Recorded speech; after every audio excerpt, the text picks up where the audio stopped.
এইবাৰ নিচাযুক্ত খাদ্য সেৱন কৰে সংঘটিত ডকাইতি কাণ্ডৰ ঘটনা। অৱশেষত ফাদিল ডকাইতি কাণ্ডৰ ৰহস্য আৰু ইতিমধ্যে 7জনকৈ ডকাইতক ন্যায়িক জিম্মালৈ প্ৰেৰণ। বিগত 26 নৱেম্বৰৰ নিশা বঙাইগাঁও জিলা খড়গপুৰত অজয় দাস চৰকাৰৰ বাসগৃহত সংঘটিত হৈছিল এক ডকাইতি কাণ্ডৰ ঘটনা। উক্ত ঘটনা অনুসৰি নিশা অজয় দাস চৰকাৰৰ লগতে তেওঁৰ পত্নী আৰু মাতৃক নিশাৰ আহাৰৰ লগত নিচাযুক্ত দ্ৰব্য সেৱন কৰোৱাত অজয় দাস চৰকাৰৰ পৰিয়াল অচেতন হৈ পৰে। ইয়াৰ পিছতে পুৱাৰ ভাগত ওচৰ চুবুৰীয়াৰ হস্তক্ষেপত সমগ্ৰ ঘটনা পোহৰলৈ আহে। ঘটনাস্থলীত অভয়াপুৰী সমজিলা আৰক্ষী আয়ুক্তৰ নেতৃত্বত এতিয়া আৰক্ষী দল উপস্থিত হৈ অজয় দাস চৰকাৰসহ আন সদস্য কেইগৰাকীক অসুস্থ অৱস্থাত উদ্ধাৰ কৰি চিকিৎসালয়লৈ প্ৰেৰণ কৰাৰ লগতে ঘটনা সন্দৰ্ভত তদন্ত আৰম্ভ কৰে। পূৰ্বতেও যোগীঘোপা থানাৰ অন্তৰ্গত এক স্থানত অনুৰূপ ডকাইতি কাণ্ড সংঘটিত হোৱা ঘটনাৰ আলম লৈ আৰক্ষীয়ে তদন্ত কৰি ডকাইতি কাণ্ডৰ লগত জড়িত সন্দেহত 7জনক গ্ৰেপ্তাৰ কৰাৰ লগতে ডকাইতি কৰি লৈ যোৱা প্ৰায় 23 গ্ৰাম সোণৰ গহনাৰ লগতে ৰূপৰ গহনা আৰু 5টা মোবাইল ফোন উদ্ধাৰ কৰে। গ্ৰেপ্তাৰ হোৱা লোককেইজন ক্ৰমে আশ্ৰফ আলী, নাছিৰ উদ্দিন, আজাহাৰ উদ্দিন, মবিৰুল হক, মুবাৰ আলী, আব্বাছ আলী আৰু অজয় দাস চৰকাৰৰ সম্পৰ্কীয় ভাতৃ চন্দন দাসক ইতিমধ্যে আৰক্ষীয়ে গ্ৰেপ্তাৰ কৰি ন্যায়িক জিম্মালৈ প্ৰেৰণ কৰে। হয়, যোৱা 26 তাৰিখৰ নিশা আচলতে এটা ডকাইতি কাণ্ড সংঘটিত হৈছিল আমাৰ যি গাৰু দোকান খগৰপুৰ পাৰ্টটো দাসপাৰা বুলি যিটো অঞ্চল তাত। আমি 27 তাৰিখে ৰাতিপুৱা এটা খবৰ পালোঁ যে দাসপাৰা অঞ্চলৰ অজয় শংকৰ দাস নামৰ এজন ব্যক্তিৰ ঘৰত সেই মানে ৰাতি কোনোবা দুৰ্বৃত্তই তেখেতৰ ঘৰত সোমাই পেলাই মানে যিখিনি তেওঁলোকৰ বস্তু বাহিনী আছে, বিশেষকৈ সোণৰ অলংকাৰ আৰু অন্যান্য অলংকাৰ, তাৰ লগতে টকা পইচা লৈ পেলাই তাৰ পৰা গুচি যায়। আৰু সেই ব্যক্তিকেইজনক মানে ৰাতিপুৱা যেতিয়া ওচৰৰ মানুহ গ'ল, তেওঁলোকে মানে সংজ্ঞাহীন অৱস্থাত পালে। আৰু ৰাতিপুৱা মানুহখিনিয়ে তেওঁলোকক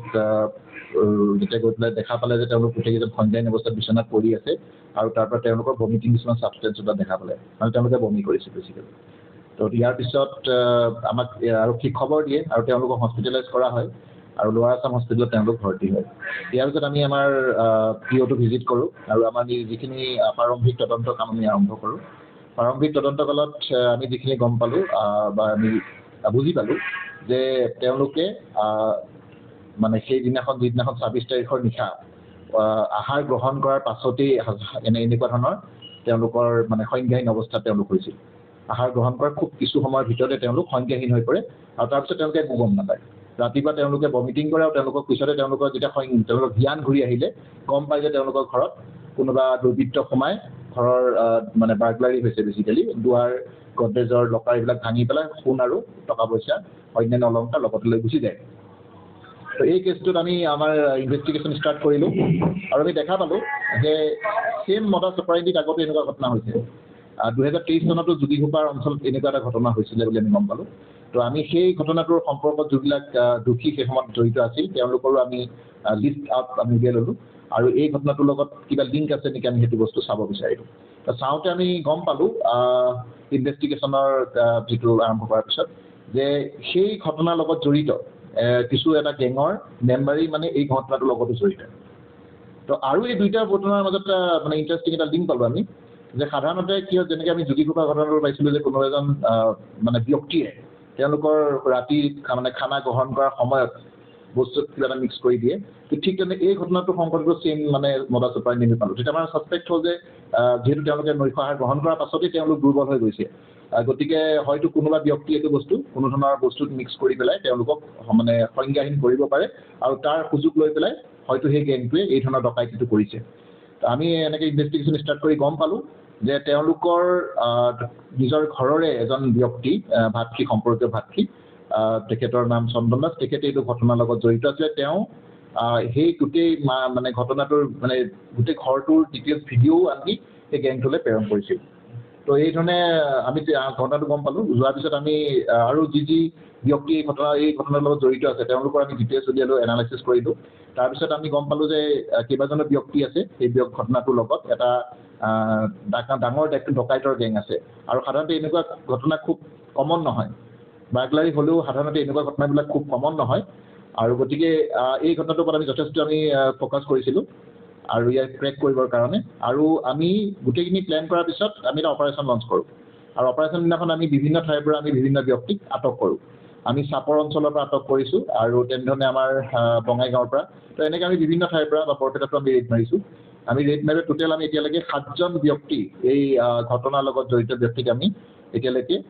এৰেষ্ট কৰিছোঁ আৰু তেওঁলোকক আমি জুডিচিয়েল কাষ্টডি ইতিমধ্যে প্ৰেৰণ কৰিছোঁ তাৰোপৰি এই ঘটনাৰ ইনভেষ্টিগেশ্যন কাৰ্যত যেতিয়া আমি কালত আমি দেখা পালোঁ যে এই চুৰি যিবিলাক সামগ্ৰী আছে এই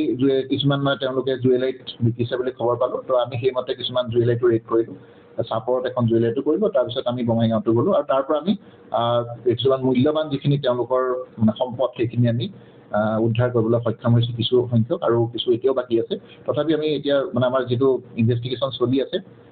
আমি আশাবাদী যে আমি যাতে সোনকালে আৰু বাকী যিখিনি ৰিকভাৰী যাতে কৰিব পাৰোঁ আৰু লগতে আৰু অন্যান্য যিটো এই গেংটোৰ লগত জড়িত মেম্বাৰক আমি যাতে এৰেষ্ট কৰিব পাৰোঁ তাৰ কাৰণে চেষ্টা কৰি আছোঁ হয় চব তেওঁলোকৰতো সোণৰ সম্পত্তি তেওঁলোকে বহুত হেৰাইছে সোণ আৰু অন্যান্য অলংকাৰ গতিকে আৰু সোণ গ'ল্ড এণ্ড চিলভাৰ মেইনলি তো গ'ল্ডৰ এতিয়া আমি যিখিনি জুৱেলাৰী দোকানৰ পৰা তেওঁলোকে যিখিনি আমাক দিলে তো আমি টোটেল দিছোঁগে 23 গ্ৰাম আমাৰ গ'ল্ড টোটেল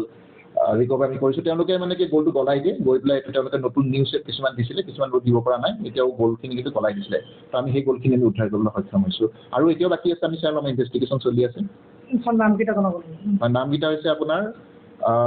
আশৰাফ আলী নাছিৰ উদ্দিন আজাহাৰ উদ্দিন মবিৰুল হক চন্দন দাস মোবাৰ আলী আৰু আব্বাছ আলীক এতিয়ালৈকে আমি এৰেষ্ট কৰিছোঁ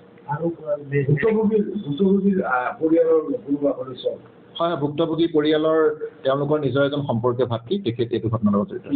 তেখেতৰ নাম চন্দন দাস নাই এতিয়ালৈকে আমাৰ ইনভেষ্টিগেশ্যন চলি আছে আৰু আমি চাই আছোঁ আৰু কিমান এইটো মানে যিমানেই নাথাকক এইটো গেঙৰ লগত আমি সকলোকে আমি এৰেষ্ট কৰিম বুলি আমি আশাবাদী ঘৰৰ মানুহজনে যোগাযোগ কৰিছিলে ছাত্ৰ খাদ্যৰ লগত হয় তেওঁলোকৰ যোগাযোগ আছে এই গেমটোৰ পূৰ্বৰ কিবা ৰেকৰ্ড আছে হয় সেইটো তেওঁলোকে আগতে এটা কৰিছে যোগী ঘোপাটো তেওঁলোকে এনেকুৱা ধৰণৰ ঘটনা এটা সংঘটিত কৰিছে ডাঙৰ গেম অভয়াপুৰীৰ পৰা আনিছ আলী নিউজ ডেস্ক ৰিপৰ্ট